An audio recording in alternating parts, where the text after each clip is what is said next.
عیسیٰ علیہ السلام نے کہا وَمُبَشِّرًا بِرَسُولٍ يَأْتِي مِن بَعْدِهِ اسْمُهُ أَحْمَدُ، میرے بعد ایک ایسا رسول آنے والا ہے جس کا نام احمد ہوگا۔ نبیوں سے اللہ پاک نے اقرار اور وعدہ بھی کروایا کہ میرا ایک رسول آنے والا ہے، جب تمہاری عظمت ہو، شہرت ہو، عزت ہو، چاہ ہو، جلال ہو، اللہ تمہیں کرسی اور اقتدار سے بھی، بادشاہی سے بھی نواز رہا ہو، نبوت سے بھی نواز رہا ہو، تو پھر بھی خیال رکھنا کہیں یہ نہ کہنا کہ ہمارا ہی ڈر کا وجہ ہے ثم جاءکم رسول مصدق لما معکم،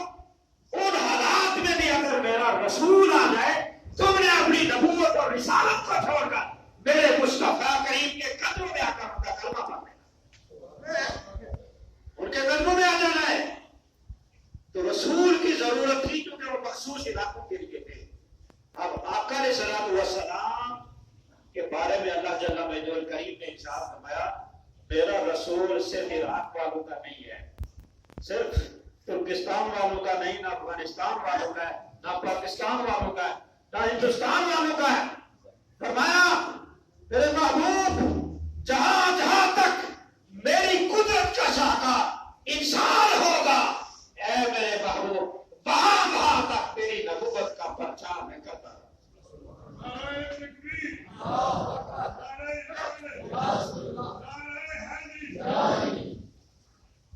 اللہ جل مجدہ کریم نے ارشاد فرمایا وما ارسلناک الا کافۃ للناس بشیرا ونذیرا، یہ قرآن ہے۔ فرمایا محبوب دنیا جہان کے سارے انسانوں کے لیے اور تمہیں خوشخبری دینے والا اور بر وقت ادا کرنے والا رسول بنا کر بھیجا۔ جب سارے انسانوں کے لیے ایک رسول آ گیا ہے تو اب کسی اور نبی کی ضرورت ہے ہی نہیں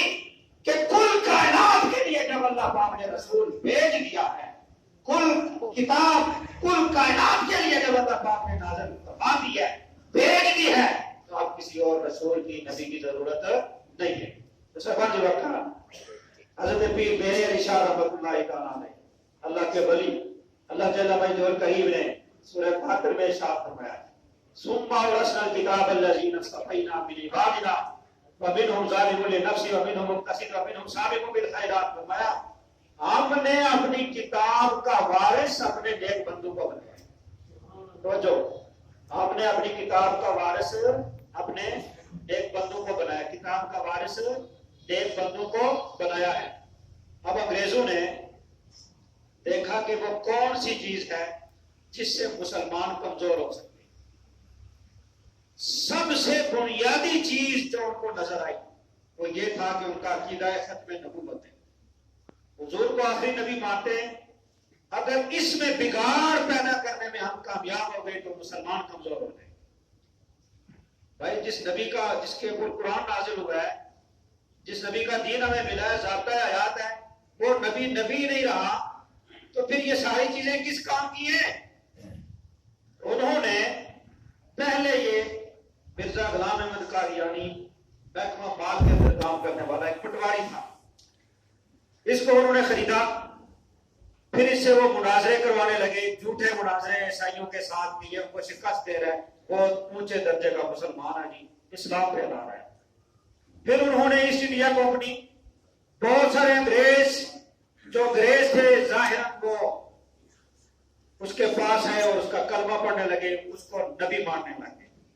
مسلمانوں کو بندوں کو یہ چاہیے ہوتا ہے کہ پہلے ایک دو آگے لگائے جائیں، باقی پیچھے پوری کی پوری قوم پیچھے چل پڑتی۔ انہوں نے آگے لگائے کچھ لوگ اور پوری قوم کو ان کے پیچھے لگانا شروع کیا۔ پھر اس نے بڑے بڑے دعوے کر دیے، اس نے کہا میرے اوپر وحی نازل ہوتی ہے، جھوٹ بکار فریب سارا کچھ اس نے کہا۔ اس نے جب یہ سارے بکواسات بکے، لوگ عدالتوں میں گئے اور کچھ لوگ اللہ کے ولیوں کے دربار میں گئے۔ حضرت پیر مہر علی شاہ رحمۃ اللہ تعالی علیہ، آپ کی اس وقت عمر 42 سال تھی اور یہ دین حاضر ہوئے، آپ تک خبر پہنچی، آپ نے قرآن و حدیث کے جتنے دلائل تھے اس کے پاس بھیجے کہ توبہ کرے، توبہ کرے، اصل عقیدے سے باز آ جائے، وہ باز آنے والا کہاں تھا؟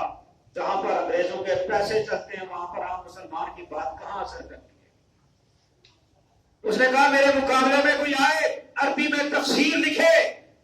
کوئی چیلنج قبول کرے۔ حضرت پیر مہر علی شاہ نے فرمایا تمہارا یہ چیلنج میں قبول کرتا ہوں۔ 25 اگست لاہور کی دھرتی پر فرمایا تم بھی آ جانا، میں بھی آ جاتا ہوں، عربی کے اندر تفسیر تم بھی لکھنا، میں بھی لکھوں گا۔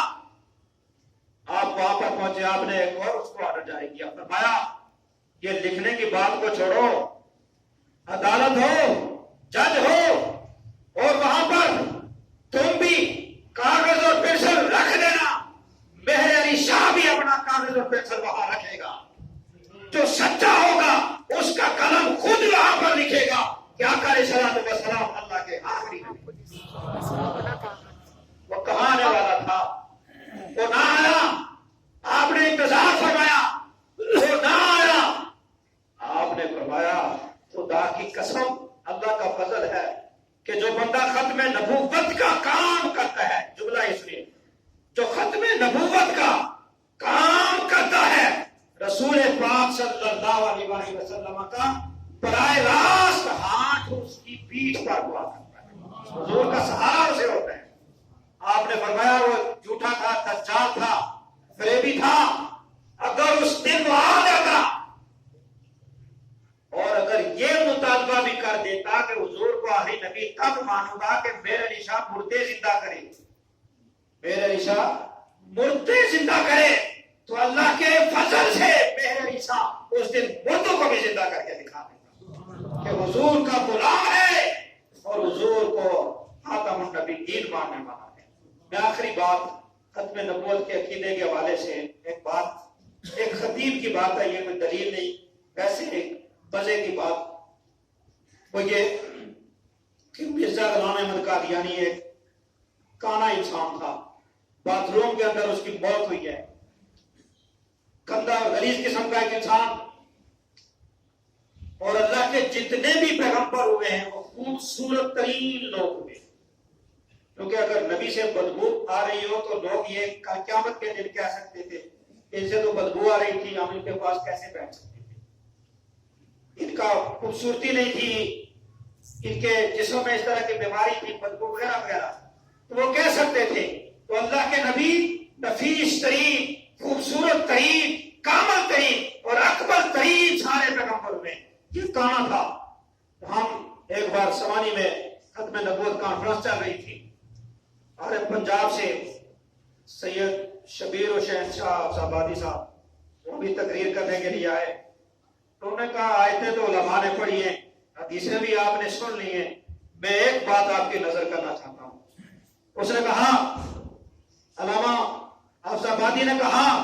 کہ کشمیر والوں، کیونکہ ادھر یہ بیماری زیادہ ہے، اور ایک کوٹلی میں قادیانی اور اس طرح کے ختم نبوت کے اوپر حملہ کرنے والے، نہ ماننے والے بدبخت، فرمایا کشمیر والوں، ہمارے پنجاب میں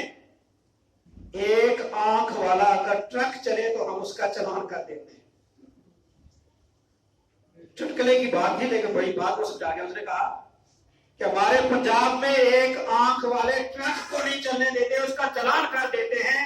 ارے بد نصیبوں کشمیریوں، تم ایک آنکھ والے کو نبی بنائے پھرتے ہو، جس کا سراپا ہی اس قابل نہیں ہے، جس کی موت باتھ روم میں ہو رہی ہے، جس کے جھوٹ، جس کے فریب، جس کے دجل، جس کے مکر، سارا کچھ آیا ہے، اور بدقسمتی اور بد نصیبی ہے تو اس کو نبی مانتے پھر رہے ہیں۔ تو حضور نبی کریم صلی اللہ علیہ وآلہ وسلم کو آخری نبی ماننا ہمارا عقیدہ ہے۔ اسی لیے ہمارا جو کلمہ ہے لا الہ الا اللہ محمد الرسول اللہ، اس کا ترجمہ 1400 سالوں سے ایک ہی آ رہا ہے کہ اللہ کے سوا کوئی عبادت کے لائق نہیں، اور محمد صلی اللہ علیہ وآلہ وسلم اللہ کے آخری رسول ہیں، تھے نہیں، آخری رسول ہیں۔ ہمارا کلمہ جس کے ذریعے سے ہم مسلمان ہوتے ہیں وہ بھی حضور کی رسم نبوت کا پرچار کر رہے ہیں۔ اللہ جل مجدہ الکریم کے دربار میں دعا اللہ تعالیٰ ہمیں عقیدہ ختم نبوت پر قائم و دائم رکھے، اور اس کے تحفظ کی ہمیں اللہ تعالیٰ